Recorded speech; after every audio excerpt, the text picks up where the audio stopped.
அனைவருக்கும் வணக்கம். நம்ம இன்னைக்கு என்ன பார்க்க போனா தற்கால தமிழ்நாட்டு வரலாறு பற்றி தான் பார்த்துட்டு இருக்கோம். ஸோ இன்னைக்கு என்ன பார்த்தீங்கன்னா காமராஜர் பற்றி தான் பார்க்க போறோம். வாங்க. 1940 தமிழ்நாடு காங்கிரஸ் கமிட்டி தலைவர் தேர்தல் நடைபெற்றது. அப்போ வந்து ராஜாஜியின் ஆதரவாக சிபி சுப்பையா நிற்கிறாரு, சத்தியமூர்த்தி ஆதரவாக காமராஜர் நிற்கிறாரு. காமராஜர் 3 வாக்கு வித்தியாசத்தில் வெற்றி பெறுகிறார். 16 ஆண்டுகள் தொடர்ந்து அதை நீடிக்கிறார். அந்த தலைவர் காங்கிரஸ் தலைவராக தொடர்ந்து நீடித்தார்.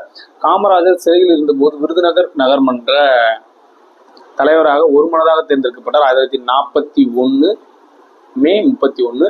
அடுத்து 1942 ஆகஸ்ட் 7 பம்பாயில் கூடிய காங்கிரஸ் கூட்டத்தில் வெள்ளையனே வெளியேறு போராட்ட தீர்மானம் நிறைவேற்றப்பட்டது. அந்த கூட்டத்தில் கலந்து கொண்டு காமராஜ் வர சொல்ல அம்ரோலி சிலையில் வந்து அடைக்கப்பட்டார்.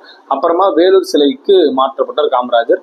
அடுத்து பார்த்தீங்கன்னா சத்தியமூர்த்தி 1943 காலமானார். ஓகேங்களா? ஸோ இதுதான் காமராஜர் பற்றி. இன்னும் காமராஜர் பற்றி நிறைய இருக்கு, அதை பற்றி பார்க்கலாம். நம்ம தமிழ் டிஎன்பிசியை சப்ஸ்கிரைப் பண்ணுங்க, சப்போர்ட் பண்ணுங்க. இன்ஸ்டாகிராம் பேஜையும் ஃபாலோ பண்ணுங்க, டெலிகிராம் சேனலில் ஜாயின் பண்ணுங்க. நன்றி, வணக்கம். மீண்டும் சந்திப்போம்.